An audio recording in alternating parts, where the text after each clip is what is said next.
तो आज इस गहरी चर्चा की शुरुआत करते हैं। आज का जो हमारा विषय है वो असाइनमेंट ऑन क्लिक के Python for data analysis curriculum के एक बहुत ही खास हिस्से से लिया गया है। हाँ, और इस मॉड्यूल का नाम है mastering Python visual analysis with take trends data, जो अपने आप में काफी इंटरेस्टिंग साउंड करता है। बिल्कुल। और इस चर्चा का मुख्य उद्देश्य यही समझना है कि आखिर कैसे हम रॉ डेटा को विजुअल ग्राफ्स में बदलकर असल में बिजनेस इंसाइट्स निकाल सकते हैं। सही बात है, क्योंकि डेटा तो आजकल हर जगह है। वही तो, आज की इस दुनिया में जहां हर तरफ डेटा की भरमार है ना, वहां सिर्फ नंबर्स देखकर तो किसी का भी दिमाग चक्कर खा जाए। हाँ, किसी को भी घबराहट हो सकती है उन स्प्रेडशीट्स को देखकर। एकदम। तो चलिए इसको थोड़ा विस्तार से समझते हैं कि कैसे ये बोरिंग और उलझा हुआ डेटा रंगीन और समझ में आने वाले चार्ट्स में बदलता है। और यहाँ एक और बात ऐड करना चाहूंगी, विजुअल एनालिसिस सिर्फ सुंदर ग्राफ्स बनाना नहीं होता है। अच्छा, तो फिर और क्या है इसमें? मतलब ये हिडन पैटर्न्स को पहचान कर तेजी से और बेहतर डिसीजन मेकिंग यानी निर्णय लेने की एक बहुत ही सॉलिड तकनीक है। सुंदर दिखना तो बस एक बाय प्रोडक्ट है। Right right. तो इंट्रो के बाद अब सीधे इस सवाल पर आते हैं कि आखिर इस विजुअल एनालिसिस की जरूरत ही क्यों है? मतलब नंबर्स तो नंबर्स है ना। देखिए, visual analysis basically raw data को एक ग्राफिकल फॉर्मेट में पेश करता है और इसके 4 मुख्य फायदे होते हैं। 4 फायदे कौन कौन से? पहला है एनहांस्ड अंडरस्टैंडिंग, यानी जटिल या कॉम्प्लेक्स डेटा को आसान बनाना। दूसरा है पैटर्न रिकग्निशन, जिससे हम ट्रेंड्स पहचानते हैं। हाँ, ट्रेंड्स पकड़ना जरूरी है। बिल्कुल। तीसरा फायदा है डिसीजन मेकिंग, आप तेज और सटीक निर्णय ले पाते हैं। और चौथा सबसे बड़ा फायदा है कम्युनिकेशन। कम्युनिकेशन मतलब किसी और को समझाना। एकदम सही। किसी को भी अपनी बात आसानी से समझाने के लिए विजुअल सबसे बेस्ट होते हैं। वाओ, ये तो बिल्कुल वैसा ही है जैसे 1000 पेज की कोई स्प्रेडशीट पढ़ने के बजाय बस एक तस्वीर देख लेना जो खुद पूरी कहानी बयां कर दे। सही पकड़ा आपने। और यहाँ सबसे हैरान करने वाली बात यह है कि हमारा जो ह्यूमन ब्रेन है ना, वो विजुअल्स को टेक या नंबर्स के मुकाबले बहुत ज्यादा जल्दी प्रोसेस करता है। असल में दिमाग की वायरिंग ही ऐसी है। हाँ, इसलिए data scientist in visual tools का इस्तेमाल करते हैं ताकि उन इंसाइट्स को ढूंढ सकें जो आमतौर पर सिर्फ नंबर्स पढ़ते वक्त छूटी रह जाती हैं। ये तो हुई थ्योरी की बात, पर अब थोड़ा प्रैक्टिकल एग्जाम्पल की तरफ बढ़ते हैं। अगर हमें एक्चुअल में विजुअल एनालिसिस करना है तो शुरुआत कहाँ से होगी? डेटा सेट लिया गया है। इस कंपनी का नाम है टेक ट्रेंड्स। Take trends. और ये कंपनी करती क्या है? ये अलग अलग टेक प्रोडक्ट्स बनाती है और बेचती है, और इनके डेटा सेट में काफ़ी सारी डिटेल शामिल हैं, जैसे product ID, name, category, price, unit sold, revenue, customer age और रीजन। बाप रे, काफी लंबा चौड़ा डेटा लग रहा है तो। और इसको प्रोसेस करने के लिए टूल्स कौन से यूज हो रहे हैं? पाइथन तो बेस है ही, उसके साथ डेटा मैनिपुलेशन के लिए पांडास लाइब्रेरी है, और ग्राफ्स बनाने के लिए मैटप्लॉटलिब और सीबॉर्न का इस्तेमाल होता है। सही। तो सबसे पहला स्टेप क्या होता है इसमें? सबसे पहला स्टेप है डेटा प्री प्रोसेसिंग, यानी डेटा को क्लीन करना। इसमें मिसिंग वैल्यूज को भरना होता है। कोर्स में एक एफ-फिल मेथड यानी फॉरवर्ड फिल मेथड सिखाया गया है। एफ-फिल, अच्छा। हाँ, और डेटा टाइप्स को भी बदलना पड़ता है, जैसे कस्टमर एज को इंट यानी इंटिजर में कन्वर्ट करना ताकि डेसिमल्स में उम्र ना दिखे। पर एक सेकंड, यहाँ मेरे दिमाग में एक डाउट आ रहा है। क्या हम सीधे इस डेटा को उठाकर ग्राफ नहीं बना सकते? ये सब डेटा क्लीन करने की क्या जरूरत पड़ गई अचानक? ये बहुत कॉमन सवाल है, पर आप ही सोचिए, अगर फाउंडेशन ही खराब हो तो आगे का पूरा एनालिसिस गलत हो जाएगा ना। वो एक टर्म है ना, गार्बेज इन गार्बेज आउट। हाँ, कूड़ा डालोगे तो कूड़ा ही बाहर आएगा। बिल्कुल वही। अगर डेटा सेट में मिसिंग वैल्यूज हैं या गलत डेटा टाइप्स हैं तो वो आगे चलकर आपके ग्राफ्स को बिल्कुल गलत दिशा में ले जा सकते हैं। मतलब एक्सरे करने से पहले मशीन का लेंस साफ होना बहुत जरूरी है। एकदम सटीक एनालॉजी है ये। ठीक है, तो अब हमारा डेटा क्लीन हो गया, अब आगे क्या? अच्छा, इसमें होता क्या है एग्जैक्टली? इसमें हम डिस्क्राइब फंक्शन का इस्तेमाल करके डिस्क्रिप्टिव स्टैटिस्टिक्स निकालते हैं ताकि डेटा का डिस्ट्रीब्यूशन समझ आ जाए। मिनिमम क्या है, मैक्सिमम क्या है, मीन वैल्यू क्या है। Okay okay. और इसके बाद बनता है कोरिलेशन मैट्रिक्स और सी बॉन्ड का हीट मैप, जिसमें कूल वार्म सी मैप यानी कलर मैप का इस्तेमाल होता है वेरिएबल्स के बीच के रिश्ते देखने के लिए। यहाँ आकर बात वाकई बहुत दिलचस्प हो जाती है। मुझे तो लगता है ये हीट मैप बिल्कुल एक एक्सरे या थर्मल गॉगल्स की तरह है। थर्मल गॉगल्स वो कैसे? मतलब जो दिखाता है कि कौन सी चीज़ किसके साथ जुड़ी हुई है। जो रिश्ते गर्म है वो लाल दिखते हैं और जहाँ कोई कनेक्शन नहीं है वो नीले पड़ जाते हैं। ये बहुत ही अच्छा विजुअलाइजेशन है।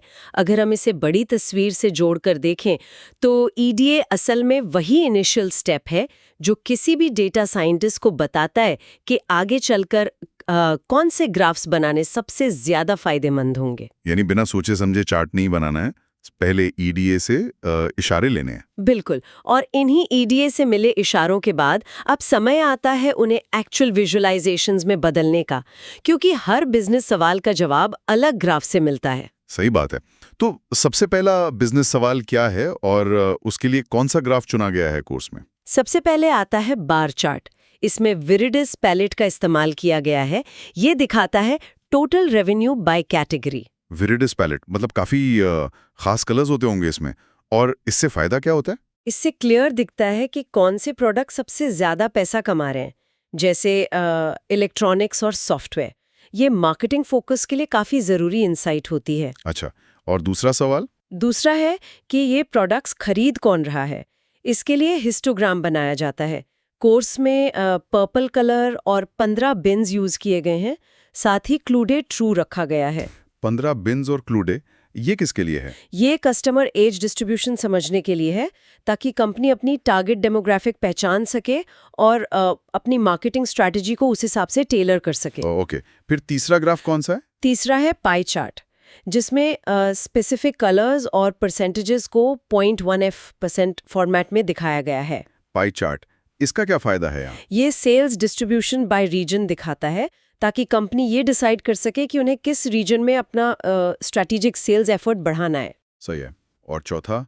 चौथा है स्कैटर प्लॉट। इसमें डीप पैलेट और हुए पैरामीटर में कैटेगरी का यूज हुआ है। ये दरअसल प्राइस वर्सेस यूनिट सोल्ड दिखाता है। प्राइस और यूनिट सोल्ड का रिश्ता, ये तो बहुत जरूरी लग रहा है। हाँ, ताकि प्राइसिंग स्ट्रैटेजीज तय की जा सके, ये देखने के लिए कि क्या मॉडरेटली प्राइस्ड आइटम्स की सेल्स ज्यादा है या नहीं, एक स्वीट स्पॉट ढूंढने के लिए। वाह। और आखिरी ग्राफ?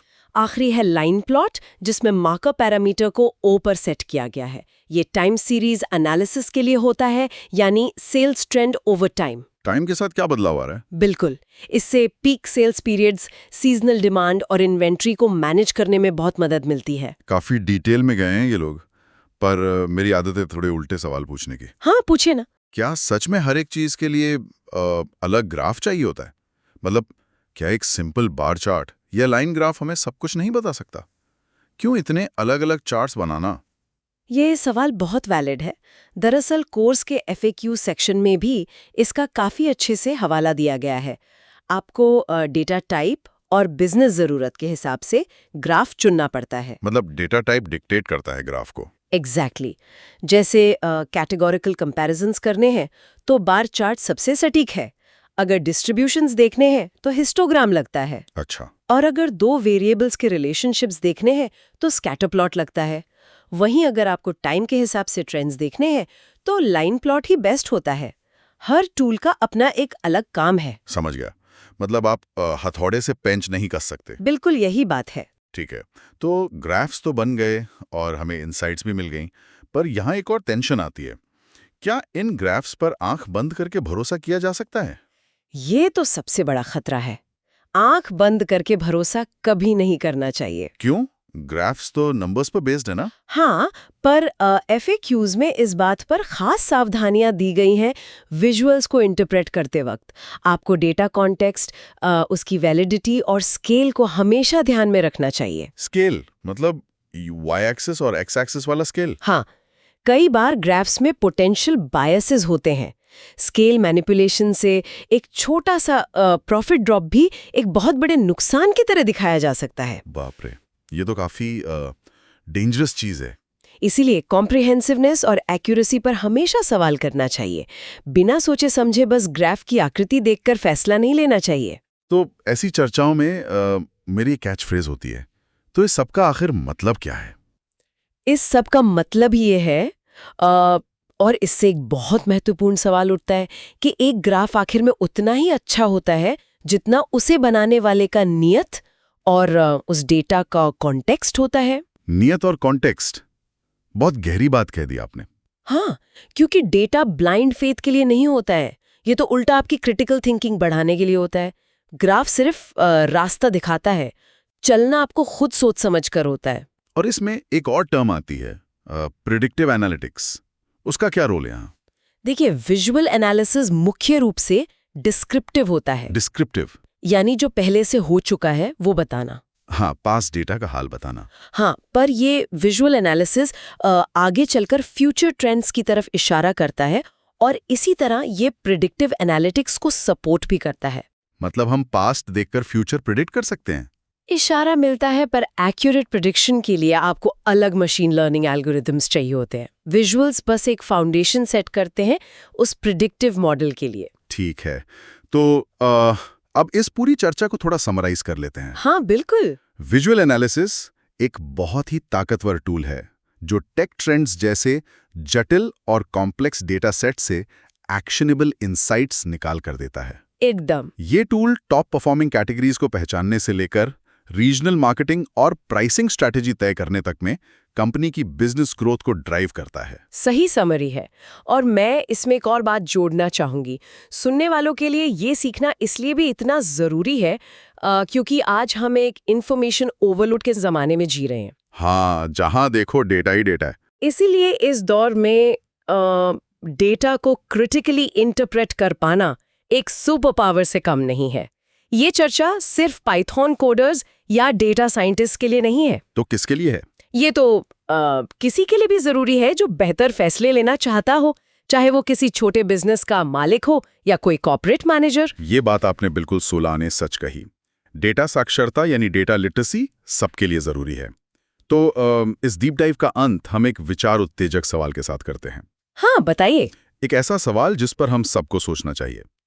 अगर टेक ट्रेंड्स जैसी एक कंपनी डेटा विजुअल्स का इस्तेमाल करके ये जान सकती है कि किस मौसम में कौन से एज ग्रुप के लोग सबसे ज्यादा खरीदारी करते हैं, हाँ, तो जरा सोचिए, अगर हम अपने खुद के डेली हैबिट्स का, जैसे कि दिन भर हमारा फोन यूसेज क्या है या हमारे छोटे बड़े खर्चे कहाँ हो रहे हैं, इसका 1 महीने तक विजुअल एनालिसिस करें। ओ वाओ, ये तो काफी पर्सनल हो जाएगा। वही तो, अगर हम ऐसा करें तो हमें अपने ही बारे में ऐसे कौन से छुपे हुए पैटर्न्स देखने को मिलेंगे जिनसे हम बिल्कुल अनजान हैं। ये वाकई सोचने वाली बात है ना?